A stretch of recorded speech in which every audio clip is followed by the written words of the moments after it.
Thank you so much, you guys. I want to thank you so much right now with all the weirdness that's going on in the world. It's nice to get out and be in such a positive environment, and I've always looked so forward to these shows, so thank you for coming out and seeing all of us. I know we all feel the same way.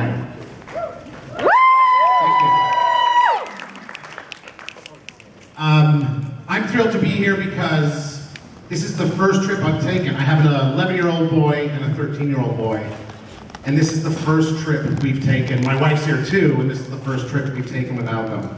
They actually took the bus and went to stay with grandma and stuff, so it's equal parts nauseating and scary and equal parts liberating and fun as heck. So thanks for being a part of it. You're my first party away from my children. So if anybody has any questions for me or anything, feel free. I think there's microphones up here and over here. Is there someone there? Just over here. You know. I think Michael's going to kick it off, as usual. Hello, boy. Hi. First time caller, long time listener. Okay. Just want to know, what do you think Mr. Smee's backstory is in Storybrooke? I think the dude was constantly in search of his captain. I think the whole time he was kind of floundering in the background throughout Storybrooke, throughout Neverland, looking for his hook, and thank God he found his hook. And let's not make this personal, let's keep it to the characters of the show. If Captain Hook and Mr. Smee had a dance-off, who would win, why, and can we see the move that would be the finishing move? I could do that. I can tell you it would probably be a tie, only in that both Hook and Smee are of the weak ankle family. So if I did have a finishing move, I would just go with the throwback, regular, the disco. And with this keg, I don't have a six-pack, I have a keg. So with this keg, when this thing gets shaken, watch out. Watch out. Hi. Hi. If you could work with someone on the show that you couldn't yet. That I haven't, yeah. Yeah. Who would you choose to? Oh, wow. You know what? I haven't worked with the dwarves. It's true. It's true. I think that would be a hoot, as well as probably Bex. I'm not even joking when I say that I come to her panels. I'll come down from whatever room I'm in and come and watch her panels. She's so infectious as a person, and what she does on screen is not only exhilarating and scary and beautiful, she just has a command, and when you appreciate an actor as much as you do her, it would be hard not to want to do a scene with her. Thank you. Thank you. Snapping. By the way, I'm glad you didn't do that. That would freak me out. Don't do that. Hi. Hi. Hi. I've actually been a big fan of yours since Eureka, because I Thank you. love the show. Vincent. I love Vincent. I was like, I want his job if I ever worked at Eureka, the cafe. And then this last April or so, I saw you at Unfortunate Events on Netflix, and I was like, hey, it's Vincent / Smee / Chris. Yeah. And so I was wondering of all the roles you've played, and you pop up everywhere, which is your favorite? I have a few favorites. I'm gonna just start by saying Smee because I love that subservient, and that I think is kind of my wheelhouse. I like to play sort of vulnerable and I don't know, there's something juicy about characterizing somebody who's, a little bit pathetic or something. So that's fun and fun for me to do. But I also was on Supernatural as well. I played a character called Ronald Resnick. And he was sort of a paranoid guy, but he was right. He thought that there was these sort of robot mandroid things that were there, but it was actually a changeling. And he was super paranoid. That was a fun one, and I also did enjoy playing a bad guy on Smallville. I played a character called Toyman. But Vincent is not far behind. To me, like sort of the patriarch of a town, and just, you know, everybody would come. I don't know if you know Vincent, but this is kind of him. You know, welcome, Sheriff. Did you want to catch up with your Fugustashi again? Nice. Thank you. Thank you very much.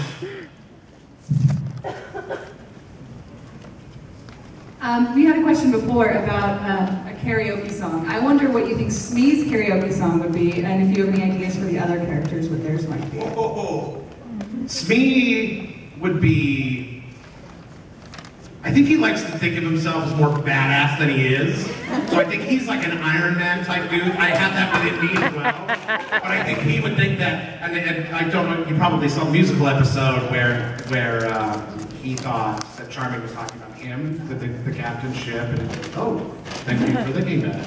So I think he does think of himself in higher regard, though he does like to be a B character. Other characters in the show, I don't know. I think Colin would be something kind of like Queen-oriented. We Are the Champions or something. Just like, I think he would have that kind of sexiness. Don't mind me too far. As far as, oh, go ahead.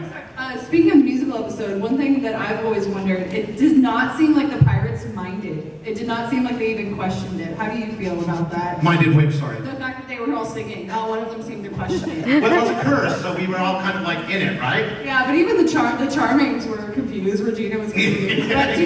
Now I just picture them all constantly going around singing. Yeah. Well, I think we would just do whatever our captain does. This is true. So if he does something, we're like, I guess that's what we're doing now. Voting Trump? Okay, I guess that's what we're doing now. No. I'll say this. Chris will be at karaoke tonight, so we can try out a whole bunch of songs. I might even do Iron Man tonight. I might do something like that. I'd actually I'd love to see Chris do NSYNC's It's Gonna Be Smee. Or Losing My Religion, that's me in the corners. Yes! Yes! I feel like we're gonna have a lot of fun tonight. We will. Hi. Hi. I was wondering, who is your favorite character on the show? Well, there's a few. I've said that how much I really enjoy Bex, and obviously some of the people I've closely worked with. But my personal favorite would be Robert. I have worked with him, and it was one of the most intense acting scenes I've had. So I don't know if you remember, but the first time that I met him was in a bar, in a pub, and I was saying that I'm a man who can get things, and it was that sort of the whole Bean storyline thing. And sitting across from him, like, I'm not even joking, I was sweating out of my palms, and I could feel the soles of my feet, like, dripping. Sitting across from the demon, he was the demon there, and he had those eyes. But it's not even that, like, anybody can put makeup on. But if you can bring that kind of gravitas, that kind of weight and passion, and some of the things he told me about it afterwards was intense. Like, I was legitimately scared. If you go back and watch that scene, and you see me kind of cowering and just kind of like, because I'm kind of being affronted to him. So, so when you see me kind of like being a little bit reproachful when he starts talking back to me, that is legit. There's not even an ounce of it that was acting. So when you can work with an actor who can bring out in you, just like evoke honest reactions, like you're also in character. If you can get that brought out of you, it is the best feeling. And for that, I think Robert is one of the greatest. So thank you. Thank you.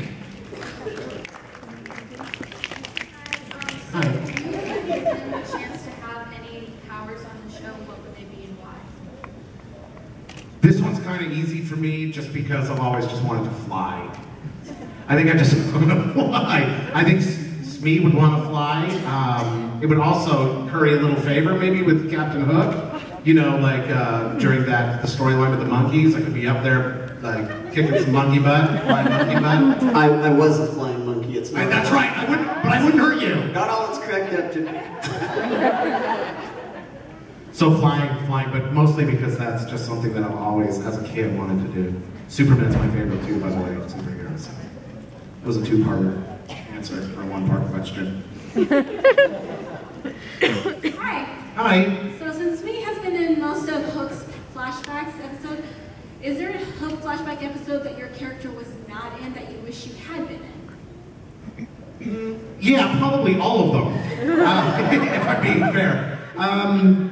No, really, you trust the people who create the stories, and I think it's their ideas, and it's nice for us to have input and for us to want these certain things, but the job that they do with the show is such a magical thing. It's really like, their orchestration has been beautiful. There's a reason it's been so successful for so long, and you kind of don't, legitimately I would love to be in every flashback, but I just trust that they do what they do because they know exactly what they're doing, and they're successful at it. Thank you. Thank you so much. What was your favorite scene with Captain? The favorite scene with Captain Hook? There's actually been a few. I love doing the singing and dancing with him. Thank you, great question, by the way. To spend that time and actually sort of rehearse this stuff and to dance with somebody is always a great feeling. I love the scene on the dock where I got to say the line about, this town has a lot of great things, but I've never tasted anything quite like froyo. I thought that was fun. But you know what? Lots of the stuff that we get to do, just kind of like him being alpha and me being more submissive, I love that dynamic, and so we work that dynamic really well, I think. I was talking in the VIP lounge today about one of the hardest scenes for me to have to do, and normally you'd think like it would be a stunt or some like heavy dialogue-driven emotional scene or something like that. But legitimately, one of the hardest scenes I had to do was a scene where we were traveling on the Jolly Roger, and Colin comes up to me, and I'm eating these biscuits, and he says, "Don't eat all the cargo before we land. We want some of the cargo to make it to where we're going." So I made the mistake, the rookie mistake, as actors can tend to do, is when you start doing something, you have to keep doing that.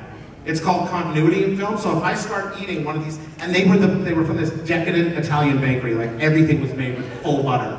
And so I'm mowing this down, and I think it's going to be hilarious because it's part of the joke. And he comes up and says, "Don't eat all the cargo." So I'm like really just shoving this into my face, and they were large cookies. And I gobbled about 3 of them before he got up, not thinking that I would have to do this for probably 20 more takes. So even when they turn around, they can still see you putting it to your mouth, so you kind of got to be eating it, right?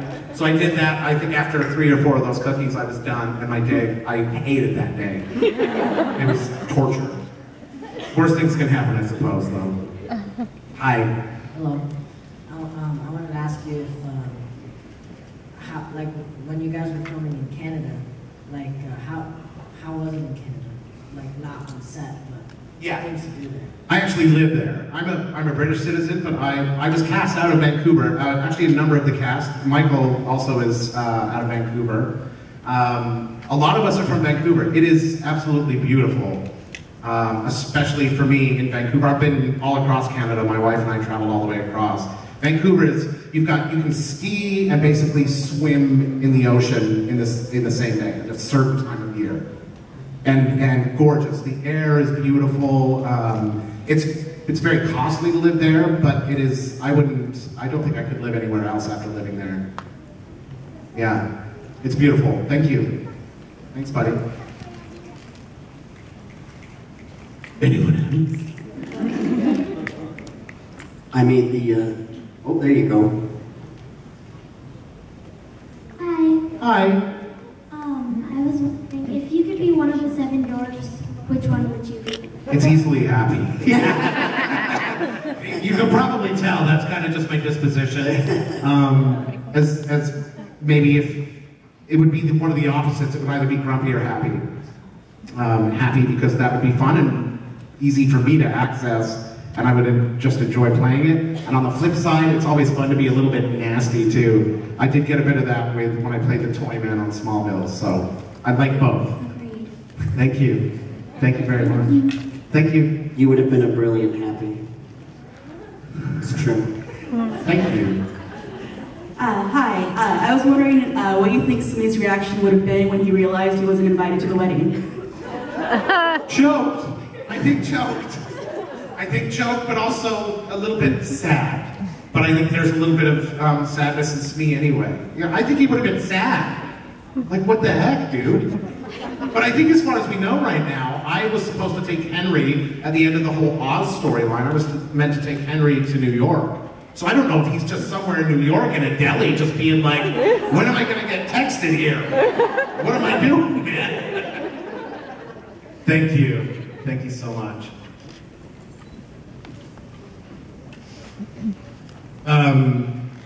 I've got just another story about being on set. One of the first times that I got to go to set, when I auditioned for him, I did him kind of as a British guy. I did sort of like a Bob Hoskins approach. And so they were sort of going back and forth and all that, which was really interesting. So I would go in for an audition and do it with sort of like a British brogue or accent. And then they called me back in to do it North American, and then back to British, back to North American. And when I finally got to set, I didn't even know, and they didn't even know what I was doing. So I got to set, and we were on the Jolly Roger, and I said, what am I doing? And they're like, oh, hold on. And they literally had to phone and be like, what is he doing? And they went with the North American, obviously, and it was because there's like a lot of accents already on the show. So that's just sort of an interesting little factoid that sort of came along with my story. Hi. Hi. I love Smallville. I loved you on that show. Oh, thank you. I had a question about if the Toy Man and then Smee could like spend a day together. What do you think they would do? Oh, that'd be kind of cool, actually. I think that Smee would get right along with Toyman. I think he would get into building the gadgets. Toyman was a gadget guy and compiled all this stuff. I think Smee is a little bit like that. He likes to get things and nibble with things. So I think that he would get right on board with sort of helping build contraptions, and especially dastardly, evil, destroying contraptions. That's what Toyman was all about. I think Smee is not a far leap from Toyman either. And I also just loved Toyman's glasses. I actually have a pair that I own that are like Toyman's as well. Thank you so much. Thank you. Hey Chris, how are you? Good, how are you? Excellent. Good. Okay, you're going to be on any more of the unfortunate events?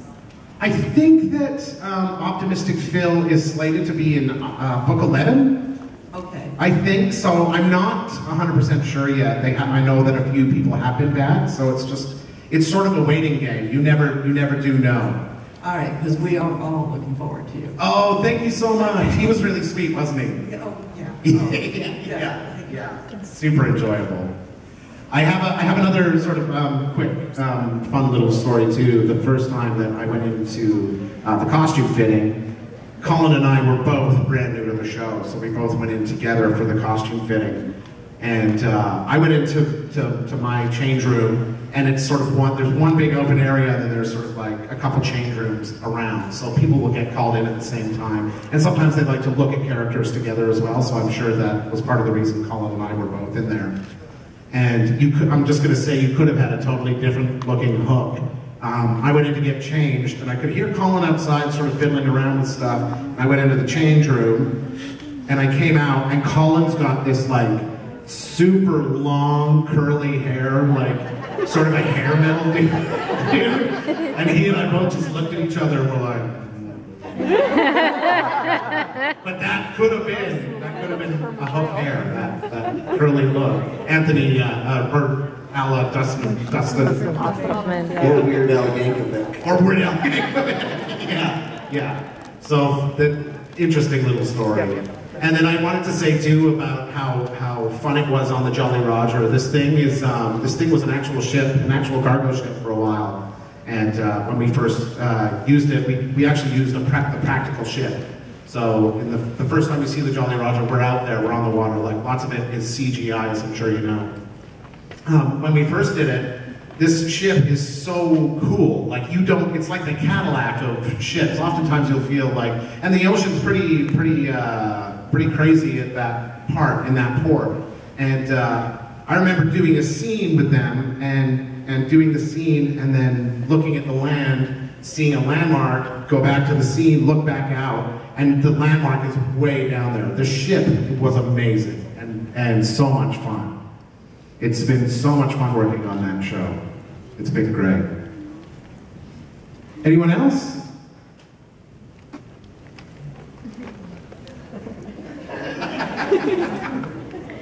If Smee were to come back in 7, and would we all like to see Smee in 7?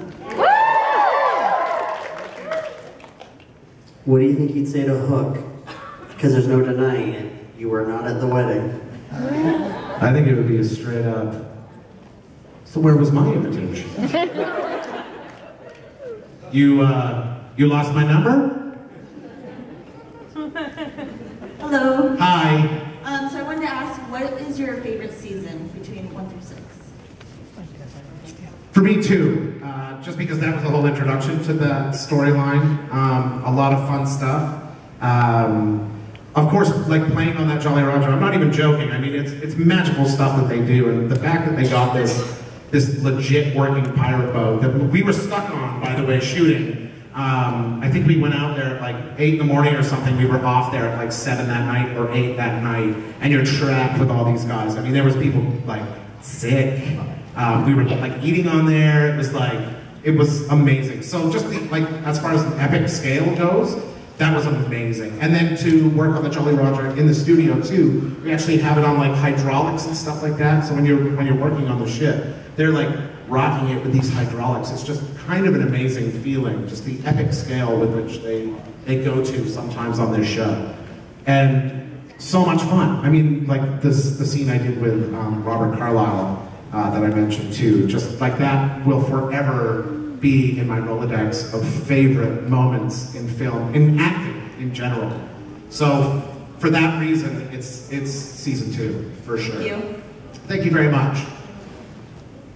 Hello again. Hi. So I went with the ship, the Jolly Roger's, the Lady Washington. I've actually got to sail on it before. It's a lot of fun. It is great, right? How good were your sea legs? Mine were good. But I can tell you that we had a few of the extras that didn't hold up so well. They did up until we were on the little boat back to land, because we all hopped off the Jolly Roger and got on a smaller boat. And I can tell you that there was some stinky trips. There was probably a couple stinky trips of people who couldn't really hold everything they drank or eaten in off the Jolly Roger back. But it was amazing. How were you on it? They do tours, actually, that's up and down great. the coast. If you go to Alameda or you go to any of the ports around here, they do tours and they do educational sales. That's amazing. We did have people that were just they were training to work one of these old ships, and so were crew of the ship that were learning how to crew a boat like that. That's awesome. I could not stand at all. Like, oh really? I I found it to be so solid and fun, and like I said, it was like a Cadillac for me. Maybe it was milder that day, I don't know, but it was awesome. Yeah, we were out in San Francisco Bay, so it's a little Is that pretty choppy. nippy? A little choppy? Yeah. Fun though. Fun. Thank you. Thank you. Hi.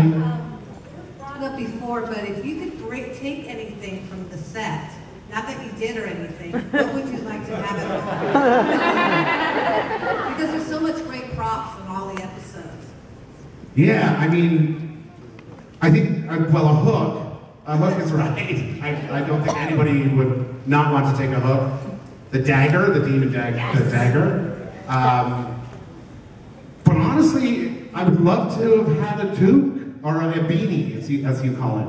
I would have loved to have had one of Smee's beanies, just like the proper ones. We were talking about me getting one, and it just kind of like fell to the wayside, but something like, just something, you know, like a memento that was from me and used by me. But definitely the dagger and definitely a hook.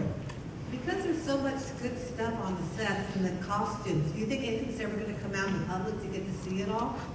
Or whatever happens to it? I don't know. I think, Michael, you might also have an answer for this. They do have displays, don't they, at the ABC? No? Yeah, no, there are displays. Like I know Colin's got pictures of him with his outfit, and usually when a show is finished, they usually do a set sale. So the reality is, if you're in Vancouver when the show does complete its run, hopefully never, there's a chance that you can buy some of the stuff. Yeah, generally that's sort of the the lesser known stuff. It wouldn't be like Hook the Hook and stuff like that. No, that kind of stuff we usually go on display, and they've already started doing it, so they've already got some of it, archiving it in like Disneyland and Colin O'Donoghue's garage. He's a thief. Who's your favorite Once Upon a Time evil character? I kind of answered it, but I'll say Rumpel, and it's like just in terms of just being evil-ish is Lana and Rumpelstiltskin. Yeah, Regina. Yeah, she's dynamite. This whole cast, I mean, we were so blessed to have worked with not only like great actors, but gracious people. And you'll meet, I'm sure a lot of you have met them before too, but like what you see with these people is what you get. And for me and us to all come out to these things, it's really like, it's fun for us and it's a party, and we absolutely enjoy it and appreciate every moment. So it's nice that the cast is all great, you know, like they're just good people. It's really an honor to be a part of this and to be a part of the cast. So again, I want to thank you all for coming out, supporting us and me and everybody. Thank you. Don't you do that? That's so weird. And can we all just give it up for a minute for Michael? Michael works tirelessly. I'm not joking. This guy is like, his schedule is like, he's not 10 minutes. You can do that for that. For Michael, because he likes that kind of surreal stuff. But literally, he's working, today he's working from tip to tail, and I think he might have gotten a moment to eat. Did you get to eat yet? I drank some of the protein shake. Yes, that's right. He had some protein shake. That's why I got better looking. Yeah. No. Anything else from anybody? I'm sorry I don't have more. You have one right here. Oh, yes. I just recently binge watched on Netflix for the second time, Harper's Island. Yeah. What was that like working on that show? That was awesome. I'm a horror fan, so for me that was brilliant. And I like dying on TV. Not that I do necessarily if you haven't seen it. It was brilliant, and I think that poor show didn't get the credit it deserved. It was a bit ahead of its time. Like the whole idea, the concept, what was going to actually happen is it was going to be a murder mystery that would take place with a new cast. So every new season, like this was Harper's Island, the next one might have been Harper's Carnival. It could have been, you know, like Harper's camping retreat. I don't know. There's writers that come up with better names than that. Harper's Froyo. Harper's Froyo, yeah. One could have taken place there. So I think it was ahead of its time. And there was actually, Beverly was also in that as well. It was a blast to work on. It was absolutely incredible. And again, I think it was ahead of its time. When we did a pilot presentation for it, and it was John Turtletop who directed it, and they needed somebody to be a cadaver at one point. So this doesn't actually happen in the show, it's not a spoiler, but my body washes up on shore. And I think we were shooting in January or something like that, and when they told me that we're gonna shoot your scene, Chris, we're just waiting on the crab wrangler, I was like, whoa, wait a sec, what? Yeah, we're just waiting on the crab wrangler. They literally brought down a bucket, because my body washes up. I knew I was going to be a dead guy washing up on shore. My face was all blue and I was like veiny and stuff. I'll tweet the picture if I can find it later. And then the crab wrangler gets called down and I just get dumped on those little tiny crabs and like creepy crawlies freak me out. And they just dumped all of these things on my body. So not only am I in sub-zero water, ocean water in January, lying there like this, they add insult to injury by dumping this bucket of crabs on me, and then like 3 or 4 like legit crabs that can pinch and bite me. And then to top it off, when I went and I was done, and John Turtletop was very apologetic and thankful that I'd done it, when I was taking off my clothes, all these crabs were like dripping off me. It was disgusting. But the show was like, that's the kind of scale and visceralness that it had to it. Yeah, it was fun. Thank you. Thank you. Hello again. Hi again. I was wondering if you could be any other Once Upon a Time character besides Smee, which one would you be and why? it'd be Rumble. The amount of stuff that he puts into it is amazing. He's told me stuff about him sort of like collecting bits from everybody that he comes in contact with, like just his acting style. He is so multi-dimensional and multi-layered. He is incredible, right? Like it's not just me. The guy's like insanely good. Also, I was a huge fan of him from when I was a teenager too, so that might also have some of an effect on it as well. But Rumble. Okay, thank you. Thank you.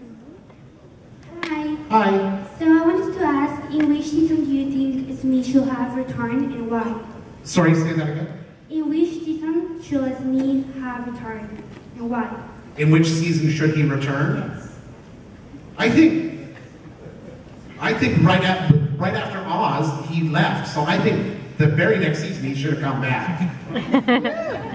He definitely should have come back then. And because I just love working on the show and I love being a part of it. This is an awesome cast and awesome people, and I love playing that character. And also in Steveston, where we shoot some of the Once Upon a Time shows, there's a little British candy shop out there that happens to be my favorite. It's called Mary's Sweet Shop.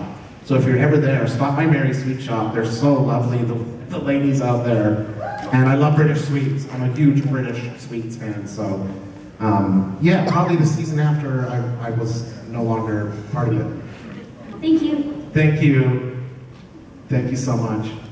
So for those of you who love Mr. Smee on Once Upon a Time, you already found out that Chris works on Supernatural, a series of unfortunate events, Smallville, Eureka, Harper's Island. If you, like literally, what's crazy is like a show like Once Upon a Time has a guy like Chris, and we look at a guy like Chris, we're like, yeah, Mr. Smee, that's kind of great. He's kind of like Captain Hook's sidekick. He's actually one of the greatest actors in the entire country of Canada. I'm not even kidding. If you get a chance, watch any of the other shows I'm talking about, he will be your favorite character on the show, guaranteed. He is the most lovable, likable person.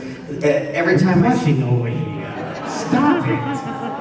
Even the dead guy? My list of auditions that I haven't booked is the exact same list as his resume. So I mean, I hate the guy. This isn't coming from a place of warmth or love. This is coming from pure jealousy. That's not even true though. We've often gone out against each other, and there's been times that he's had stuff that I've gone out for. It was my own birthday. It was my mom videoing it, and she had to go with me because it was my birthday. Every other time he's booked the role.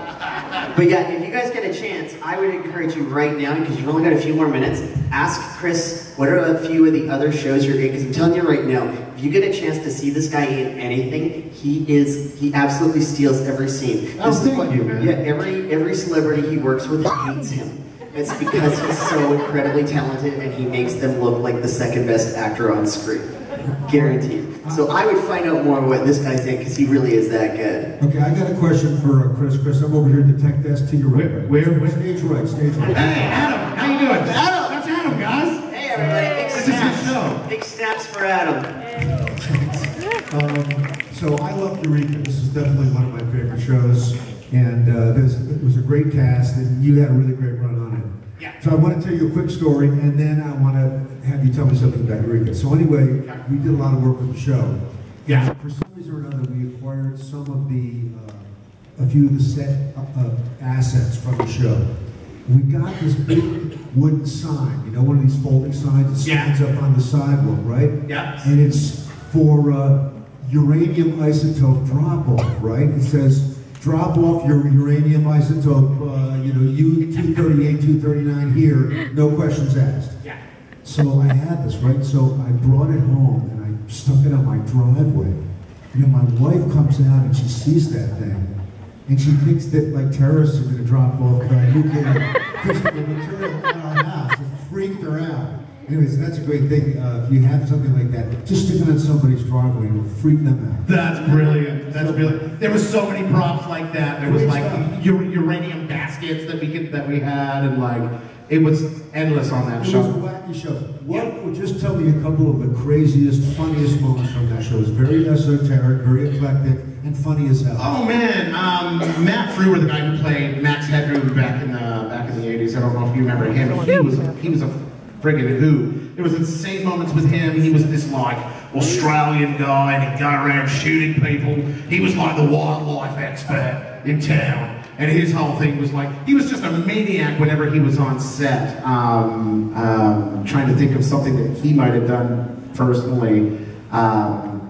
It was just insane amounts of fun. It was one of the funnest shows to work on in terms of, we had, you know, rockets that were going to blow up the earth in any given episode. It was elements of humor mixed with family, mixed with horror. It was a brilliant show. I actually did an episode, a guest starred an episode. You were the pizza guy, right? And I had a house shoot me with a laser gun. That's how I got killed. Yeah. That's a crazy show. Yeah. The house was alive. The house's name was Sarah. Yeah, so Sarah took out her gun and shot me. Yeah. That was an insane One of the many things that will happen in Eureka. Yeah, super It's a fun show. If you haven't seen it, you should give it a watch because it's brilliant. It's brilliant. Yeah. All because of Chris. No, stop that. It's actually a brilliant cast, though. That cast was amazing. Yeah. Colin was such a great number one. Yeah, we had Will Wheaton and Felicia Day as well. Colin is he's the sheriff. He's the big tank guy now, isn't he? Yes, he is. Yeah, he is. Yeah, he's doing all sorts of insulting stuff on that. Funny as hell. And he had a young Felicia Day who was amazing. Yeah, this was after she had done, what was that series she did? The Guild. The Guild. It was after The Guild.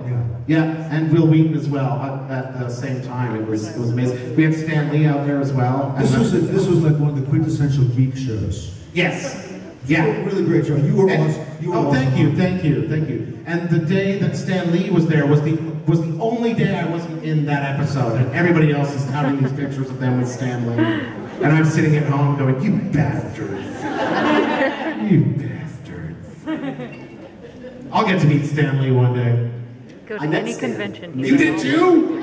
On the set of Eureka, I bet. No, I did. I played the Incredible Hulk twice. As parodies, of course, because I was the Hulk. And I sat just him and I in his office, and he told me I was the best Incredible Hulk he's ever seen. I think he was being sweet, but don't wreck this for me.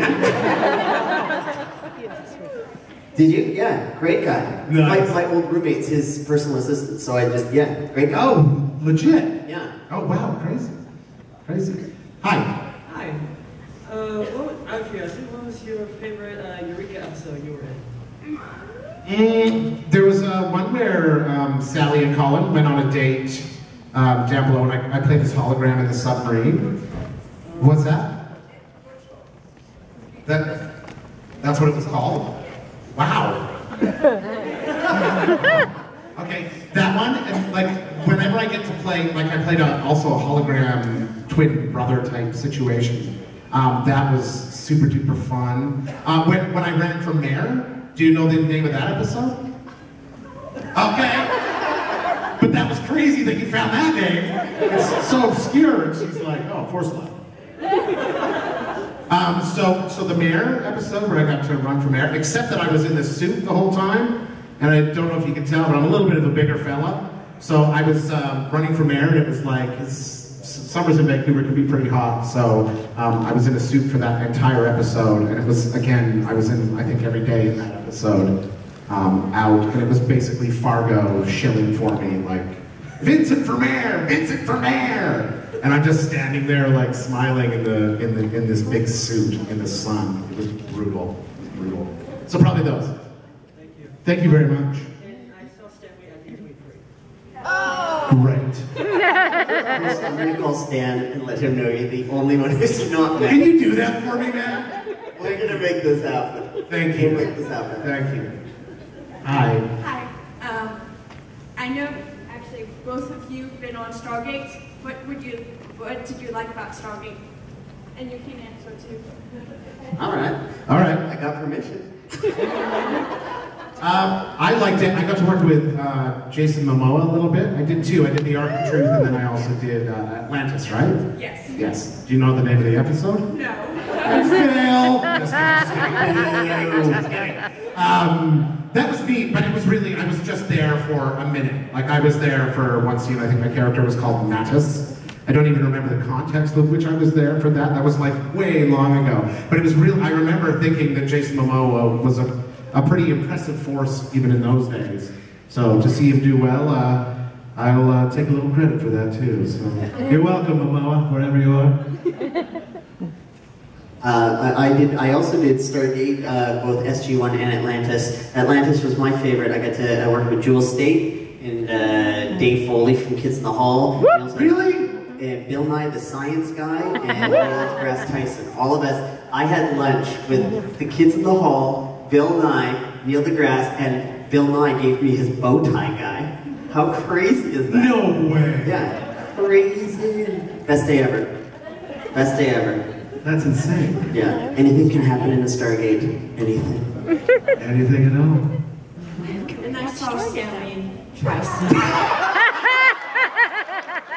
Thanks, guys. You've been awesome. I'm going to meet Stan Lee. Seriously, go to any Wizard World Comic Con. He's at all of them. I was wondering something.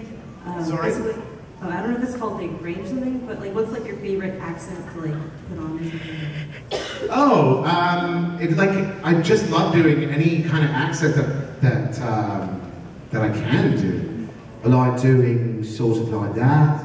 I think it's wonderful to meet all of you and to be here. I love it. Thank you. In Australia, I mean, you know, Taggart did this. I like it. I like it a lot. I like sort of all accents. Anything I can do, really. Also, like, have you ever thought of, or have you done anything with like voice acting? No, and I've always wanted to. It's a really hard thing to break into. I know Michael has, but there's a small group that basically do lots of the voice work in Vancouver, and then there's like people who can do very specific things that they reach out to. It's a pretty closed community to break into. There's probably been times that I could have tried to get in, but I for whatever reason, I just didn't take advantage of the situation. I would love to though. I love doing that. I love doing voices. Thank you. I don't know, I saw something on Twitter about Stargate Origins or something? Stargate can never be killed. Stargate will It will never be killed. But I think that I did see something about Stargate Origins.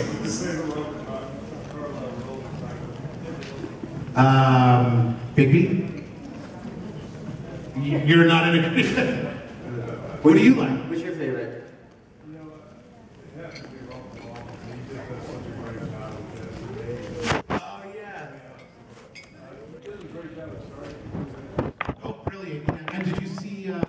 What was it, Bernie, his latest one? Oh, right, yeah, Barney. Brilliant, with Emma Thompson? Yeah. It's new. Go and watch that. Barney Thompson, something Barney Full Thompson. Monty. Full Monty, tons. James Bond, everything. But Bigby and Trainspotting? Crazy good. Crazy good. Ladies and gentlemen, put your snaps together for Chris. It's gonna be Smee Gauthier!